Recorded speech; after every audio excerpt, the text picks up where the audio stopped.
Hi everyone, this is circuit band Casio SK-1. The keyboard retains the original functionalities, but of course I introduced loads of modifications here on the keyboard, but also on the breakout box, as you can see in a bit. So when you turn it on, you have this LED, green LED light saying that the keyboard is using the original clock. Now let's go through the bands. Here we have like basic bands on here, and which are like quite similar to the one from that you can find in the Reed Ghazala book. So I think it's fair enough to quote him, since like is the inspiration for many projects.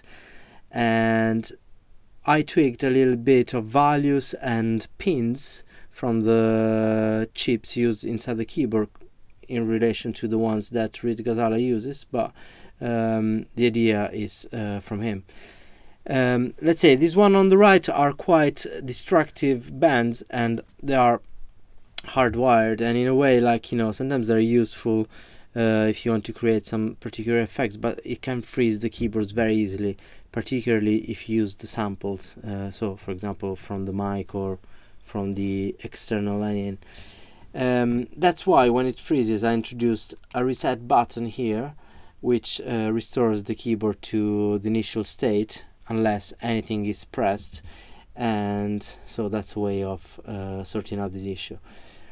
Right, so, and same goes here. These are other bands, the one that he calls, I think in his book, skew control or skew band, something like that. So these bands basically have 5 bands, and you can activate it either with a push button or a switch.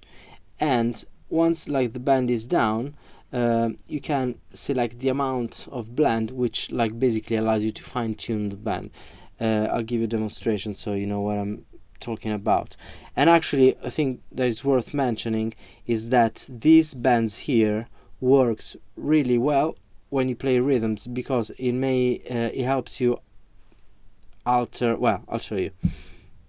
Right, let's go. So let's take a sound like the organ. Let's go with this. So let's engage with the, so you can like keep it momentarily, engage it with the switch. Let's engage it for now, and let's start blending in. So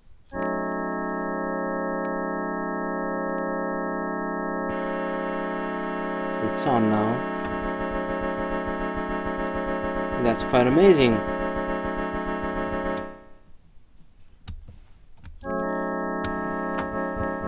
So it's lower one. Lower one.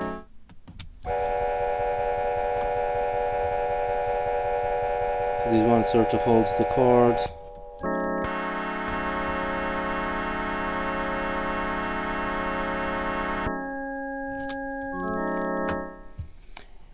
Cool. And let me demonstrate some of this. So these ones, they will react differently depending which sound you have on. So this is another type of freeze. So for example, I don't know, you can find a nice chord like this. You can go and get a coffee, or like leave it on like as a drone, pick up another instrument, or as I like to do, start playing a rhythm.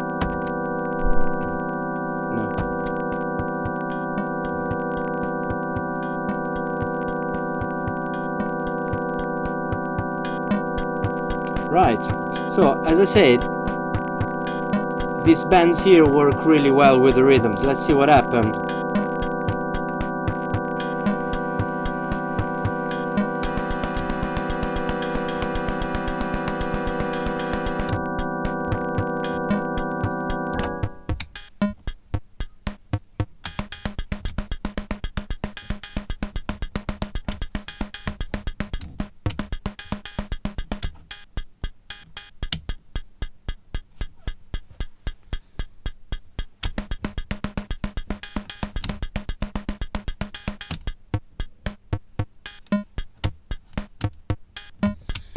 Right, so there are so many options here, and it's all about exploring the sounds you like.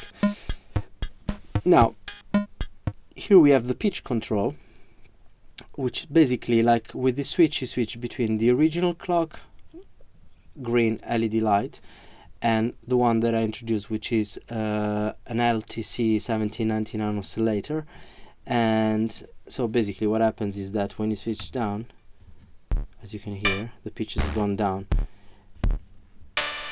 Here you have several controls, coarse and fine. So here you control pitch and the tempo as well in this case. And with this you have the fine control, so you can hear.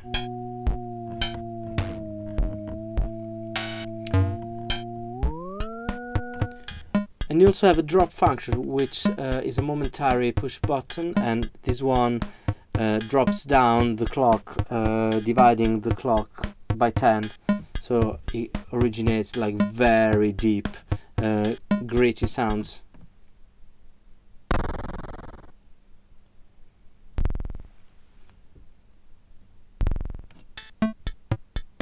So now my keyboard is just like with the line out is going into a zoom recorder, because I didn't set up my whole gear for recording, and so I'm not using any effect. But imagine this down with some reverb or some delay. It's quite like, you know, you can create really nice textures, quite deep, and you can put things on top here. And then here we have another section which is called, I call it vibrato. That's, I think, is an Italian word, so it would make sense to call it vibrato, but I hear it often called vibrato or stuff like that. I'm Italian, so I'm gonna stick to my language. I don't know, and sorry for the accent, by the way. If something is not clear, please let me know. Right, so this is an LFO based on Casper's electronic ones, so it's based upon a 555 timer integrated circuit, and I took the design from CasperElectronics.com, although I tweaked a little bit with some values, and also this one is not based on the output as in Casper's, but I connected a Vactrol, so I built some kind of Vactrol made of an LDR and an LED that controls the pitch when the external clock is engaged, so when the light is blue here. And you can control the rate with this knob here, so fast and slow. The shape, so triangle wave to square wave, and the depth. So the depth, of course, will have more impact on the sound. Let's see what happens when you play.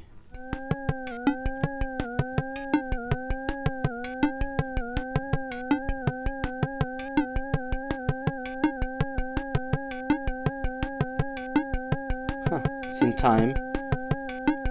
You can start going towards the square wave.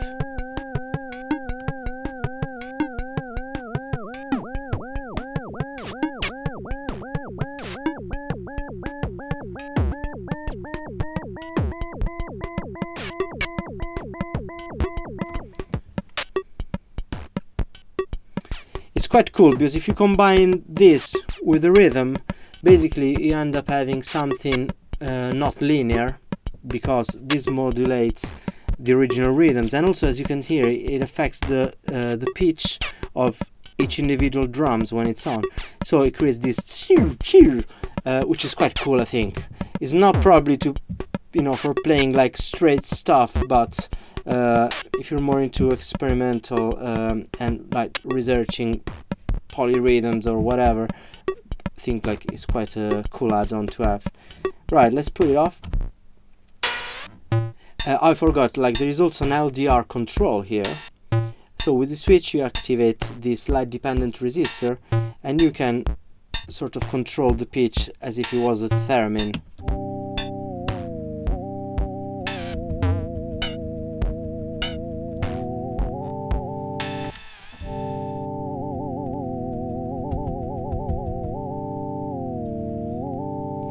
Which is quite handy. Right, there is just one button that I didn't show, and it's the sequencer, on and off. Flip the switch for the sequencer, and I'm gonna tape a note. Press it down now. 3, 2, 1, let's go.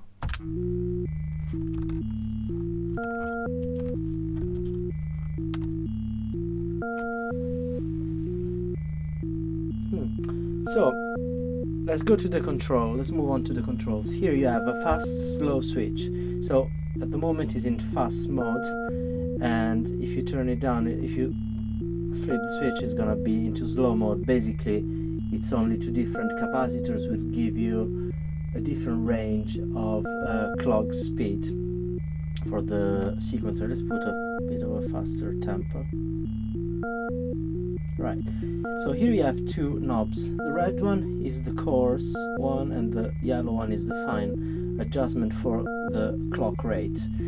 Then you have two jacks here, they're mini jacks, and you have a clock in, so you can use other machines to control the sequencer, so it's an external clock in, and a clock out, so with this jack you can clock other machines out.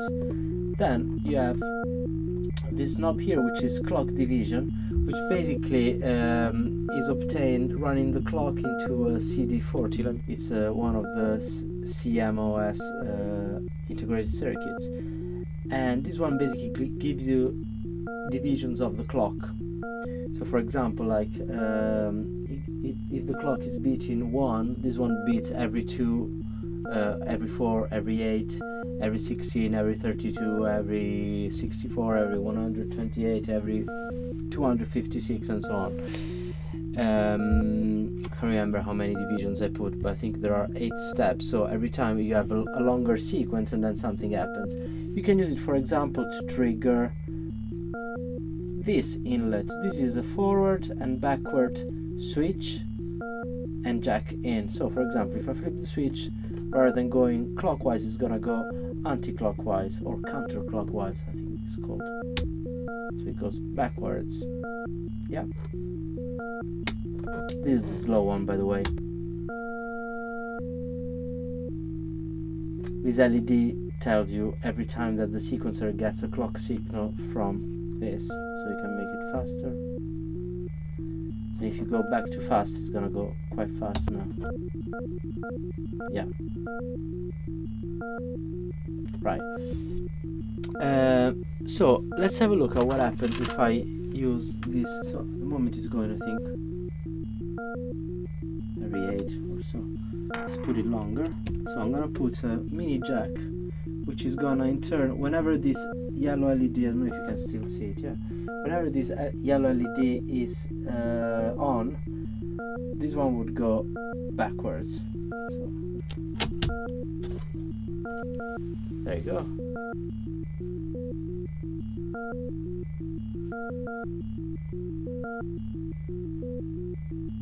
Which is quite cool, quite handy. Then you have like other standard controls of sequencer, of step sequencers. So basically, like, yeah, you can adjust like the clock for each step. So how do you do that? Here you have the old push button and switch. So now it's on old. Let's remove the jack for a while. Now it's stuck on step number 6.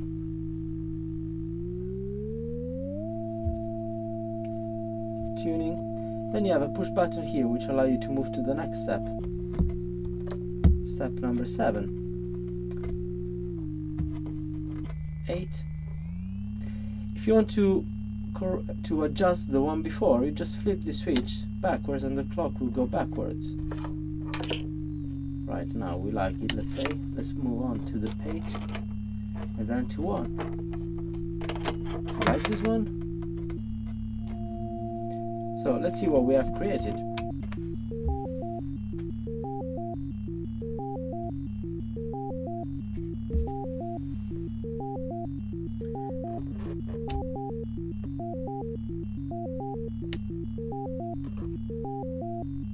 Right, and then you have a switch here for the pattern. So rather than going 1, 2, 3, 4, 5, 6, 7, 8, it goes in a different fashion, as you can see.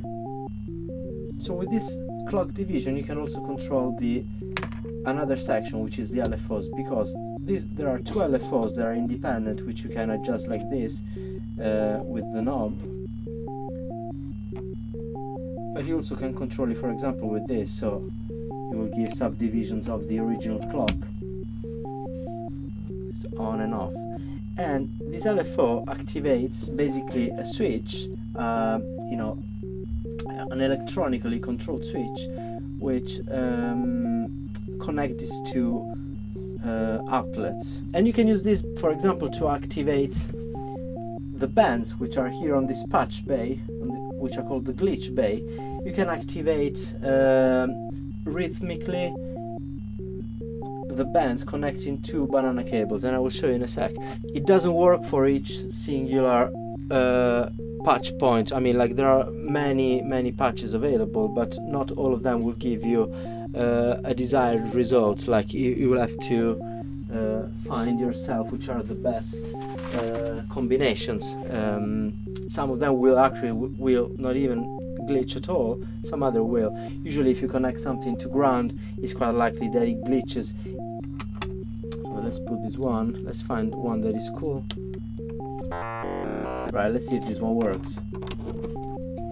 So we're connecting these two points. I think it was the yellow one at the top. So let's see if it works rhythmically.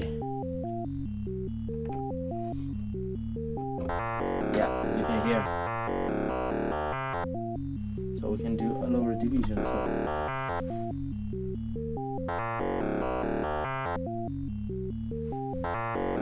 it's quite cool.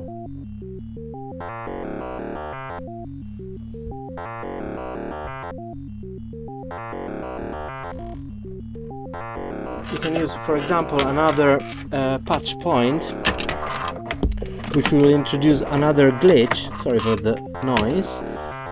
Let's say this one, or let's take this one, see where it works nicely.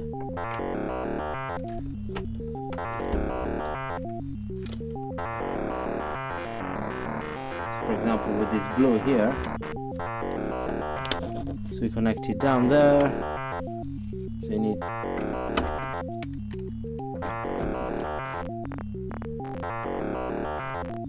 so this one is not very strong, so let's try with ground.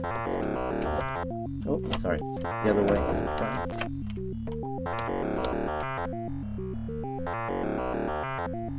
So you can hear there is a background of grit.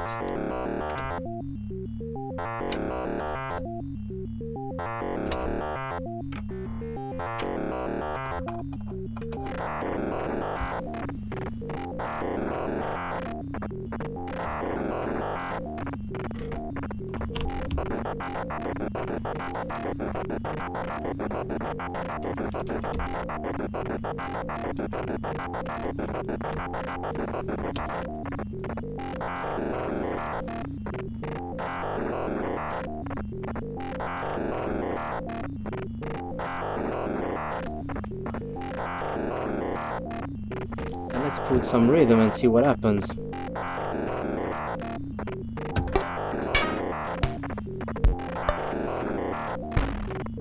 It's completely disconnected. Weird. I like that.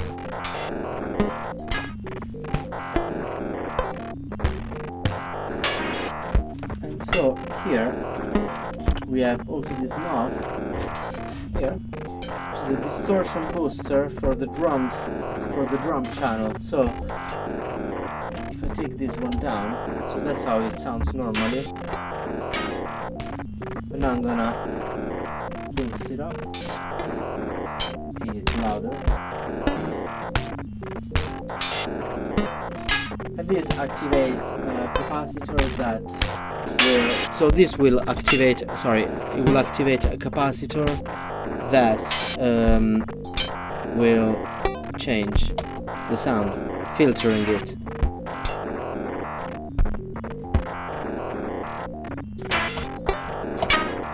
It's quite glitchy.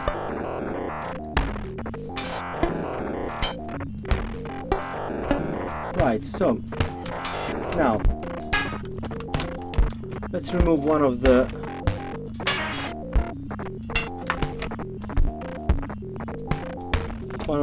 glitches here, and let's go for, let's see if this one works, like this blue with ground. No,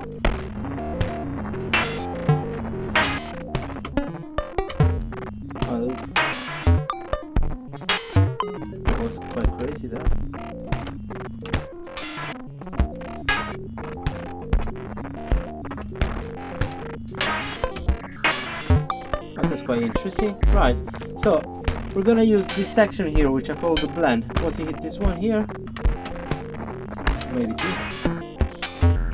Yes. So let's go here. So oops. Right now, so this section here, the blends, works in a different way of patching, because basically you're still connecting 2 points. So here we took this one here, which is C4 blue, connecting it to D1. Rather than connecting it straight to, you know, point to point, we're gonna go through this blender. I call it blender, but yeah, it's basically a potentiometer with a switch and a push button. What happens is that there is a precision potentiometer which allows you to fine-tune the blend, the glitch, basically the bend, to the point that at some stage, because this one has many turns, it's not like a simple potentiometer, it's got many turns, it's a cool potentiometer. You can fine-tune the mixing of the signals to the point that that you can still hear both ends of the signal. So you can still hear the dry signal and the glitched signal, which is quite cool and very useful in a way. So let's try to go back all the way down. So now at the moment it's glitching already.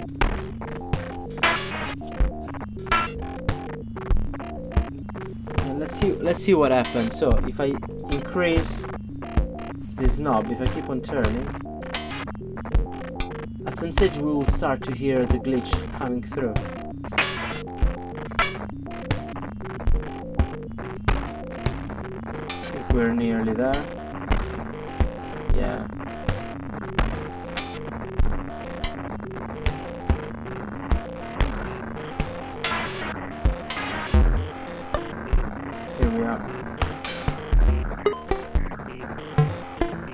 All this kind of like popcorn type of sounds while the sequencer still goes. It's quite funny. Sort of like popcorns are happening.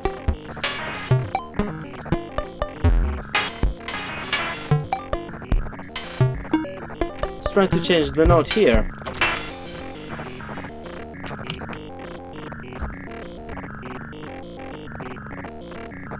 Probably need to deactivate it. Let's try to do it like...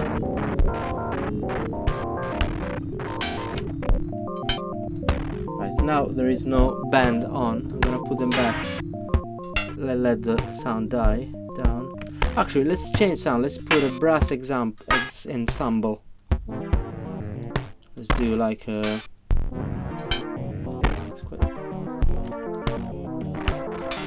See what happens.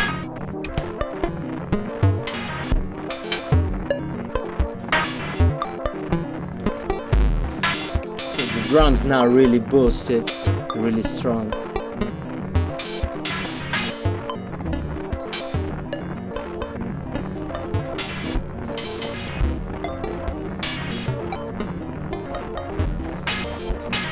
On top of everything, there are 2 body contacts, which if you lick your finger, but probably even if you don't lick your finger, if you put one finger there and you get your boyfriend, your girlfriend, or someone else to touch the other contact, and you, for example, like you put one finger here, the other person put the finger here, and you kiss, you make love, you touch, whatever, like something should happen to the pitch.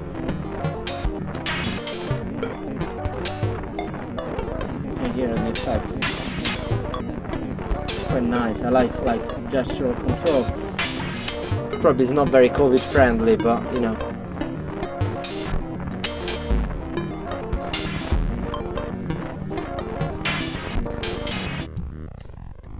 These are many things you can do with this machine, and I hope you enjoy it. You can find the schematics down below, or I'm gonna put them also in the video at the very end, so you can actually have a little bit of fun trying to build it if you like, or if you have any question, just please hit me and I will try to answer if I can. So thank you for watching and see you soon.